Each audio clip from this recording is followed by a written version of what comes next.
All right, guys, welcome back to the Grassroots Pod. Today I'm here with Calum from the National Soccer Network. We're going to go over, he focuses a lot more with the Southeast kind of teams and stuff. I know he could give us previews on pretty much all these games, but, I'm going to spread the wealth a little bit here. So we're going to go over four matches, a lot of the teams that he's very familiar with, things like that. But first off, how are you, Calum? I am fantastic. So I appreciate you having me on, and I'm really looking forward to the opportunity. Open Cup is the greatest tournament in the world, in my opinion. So it's got to be covered to the best of its ability. Exactly. And we're going to do our best here. So, again, kind of a preface with a lot of the semi-pro teams, especially some of the USL2 teams and even some UPSL roster. It's tough to analyze a lot of these games just because college players can't really play in the US Open Cup due to eligibility and things like that. Yep. It's earlier in the year, it's during spring season. So some of these rosters are a little bit tougher to go off of, but I think we have enough info where we can at least give a general vibe on each of these games.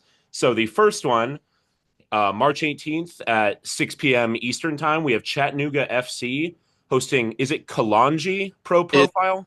pro profile. Yep. Gotcha. So the one thing that stood out to me, Chattanooga FC is one of the only two MLS Next teams. Pretty much everybody else, I think it's Carolina Core. Basically, everybody else in this round is a USL team facing an amateur side or a semi-pro team. So that was interesting. And then I don't know. I'll let you go and say the one thing that always sticks out to me that I've been looking for in a lot of these, because this is a midweek, at least this round, sort of match week.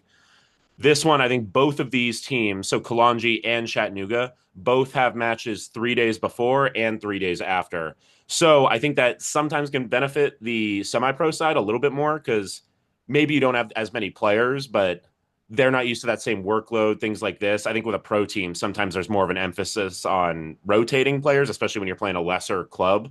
But yeah, what are some of your initial thoughts kind of on the overall On matchup? that, I mean, I'm not a fan of the midweek games, because it makes it harder for me to travel to cover stuff. I think it makes it harder for fans in general. We've seen a lot of the Open Cup's downfall when it comes to attendance with how Yep.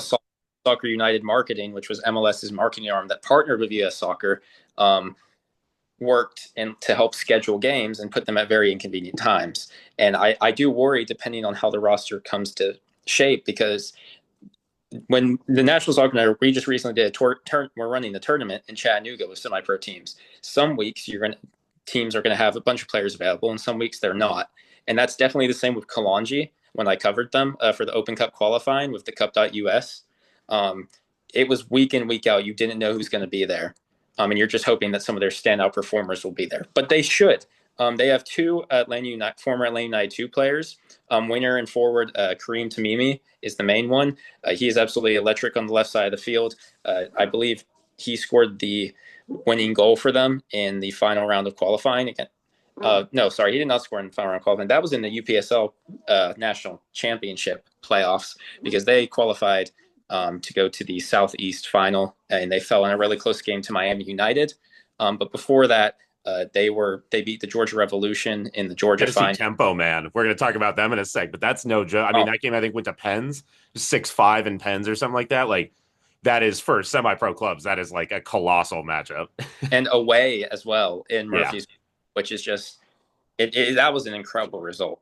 But most of their attack is led by Tamimi because they focus so much on width and creativity driving into the field because they're going to make runs into the box time and time again, no matter who's up front. Do you happen to have the name of their goalkeeper saved up on your notes?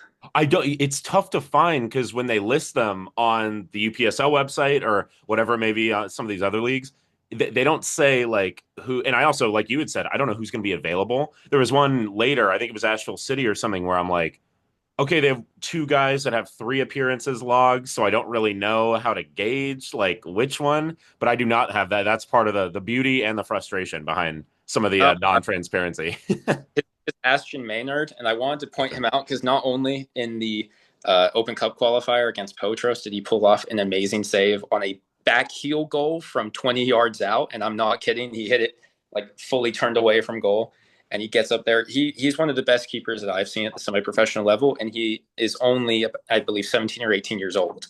Mhm. I definitely think if Chattanooga are stuck where they're rotating players, as seriously as they have taken the tournament in the past, they have been caught doing that, and it's hurt them. They've lost some depth pieces this year, and a couple years ago, they lost to Miami United very famously in the first round. Now, we're ignoring the fact that Miami United had a betting scandal later in the tournament. Yeah, yeah, we won't talk about that. I'll talk Yeah. Chattanooga themselves, they are still positioned well. If they're going to play younger players, I'm expecting Ashton Gordon, who's on loan from Atlanta United and has been a force in the academy in the twos, to appear there. He usually plays as a right forward. They also signed Darwin Ortiz. He's 19 years old from Honduras in the midfield, and he has definite talent. I definitely feel like he could help dictate the midfield there. Mhm. The biggest question I think going in for Chattanooga, and I want to see your opinion on this, is their coaching situation. Because they recently fired their head coach just a few weeks before the season, and now Richard Dixon is their interim manager. And if they're not going to be able to pick up results going into the next pro matches, we really don't know what situation they're in. Because Chris Nugent, when he was in charge, took these very seriously for the most part. Definitely. And again, like you had said, I have familiarity with them from U.S. Open Cup and just knowing them, especially as an independent, because I believe they're not affiliated, correct?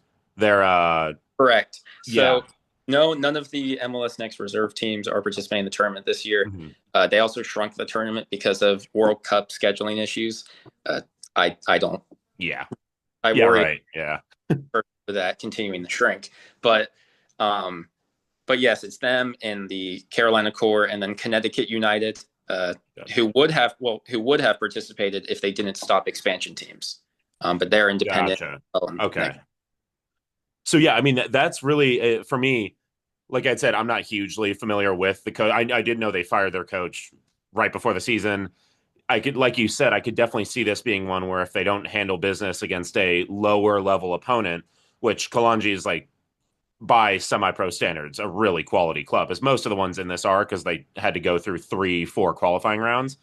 But I could see this being one where maybe a little bit of pressure's on for that coaching staff because it's like, hey, especially in MLS Next Pro, as much as I don't cover it and I'm not anti MLS, but just choose to kind of cover other stuff, it is a really talented league and it's tough to get results. So this could be one I'm seeing. And just more talking about with Chattanooga specifically, the one that stood out to me, I believe he's still on the roster. They have a 41-year-old goalie with experience at Everton, Leicester, Leighton Orient, Grasshoppers, like the Giants, I believe Switzerland, Jakupovic, which Yep. I He is mean, that's just an X incredible. factor. And that seems like somebody who'd be on the Kalonji type side, where these semi-pro teams are like bringing in guys that are just the Des Moines Menace method, where you bring in like 3 ex-US legends and stuff. Silly, but it worked. So Exactly. Yeah. So it worked to a certain extent, but yeah. So he was one that stood out to me, and then also just doing research with Chattanooga. 19-year-old center mid Isaiah Jones, who is on loan from Nashville. I believe he's one of the only guys that's currently on loan with like MLS rights.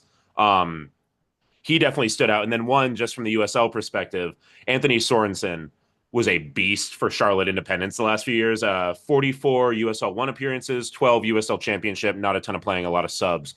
But looking at this roster, I was like pleasantly surprised as somebody who admittedly can sometimes be an MLS Next hater. I'm like, there's some really solid talent on this team. But like you said, it's the coaching I could totally see derailing. Because on paper, newsflash, almost all of these on paper were like, okay, yeah, the higher league team should win. But you pick spots and things like that where you go, hey, this team has a history or has a few players. But yeah, anything else to add before we kind of get to like a prediction? Again, we're yeah. not doing like full on predictions here, but it's like kind of giving a vibe. Some of these I'm literally like I have no clue. Some I'm like 5-0, So Well, I'll say that when a big piece, I guess a thing you could label Chattanooga as last year, and maybe the last 2 years under new champ, was inconsistent and streaky, because they would go on. They started the season on fire, top of the Eastern Conference, immediately fell out of the playoff race, and then they come back. They get into the playoffs. I believe they lost to Huntsville though in the playoffs, Mhm. first round, and so we're gonna see that main body of players is still there. I mean, they're returning their captain Alex McGrath. He was out the entire year for an injury. The 28-year-old midfielder from England. He has been there since the Nisa days. He controls it really well and dictates the pace, and I would expect him to play here, especially get some more minutes under his belt. And you've already named some of the players coming in that have done really well. Tate Robinson last year as a fullback had 9 goals and 10 assists, leading the team in both. Like unbelievable player. I mean, I think it's definitely going to come down to it's a backline versus backline thing.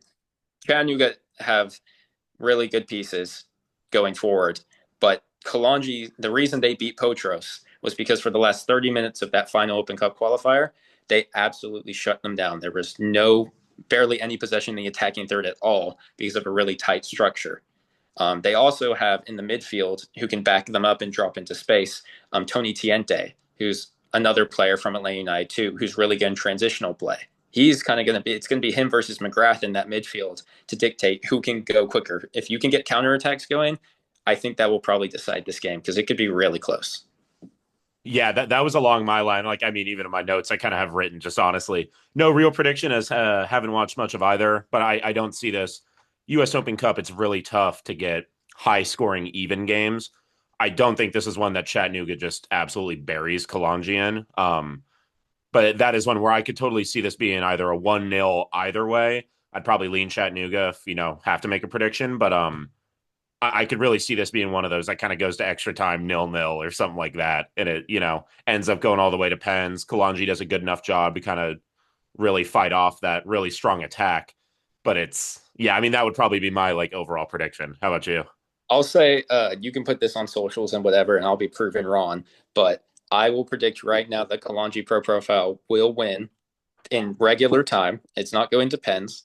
They'll win by 1 or 2 goals, and I could even see them going further to be the furthest advancing semi-pro team this year. They are one of the best organized teams. They have one of the best defenses, both in goal and in front of goal, and they have so much ex-pro talent. I think that's really going to elevate them. They're called Pro Profile for a reason. I True. mean, and they have profiled and been able to move players on to teams overseas into player things domestically. I don't think that changes. I think this creates a lot of opportunities for players, and these players are going to want it a lot more, even with the schedule congestion. So I'm going to predict, let's say 2-1 just for the fun of it to Kalonji.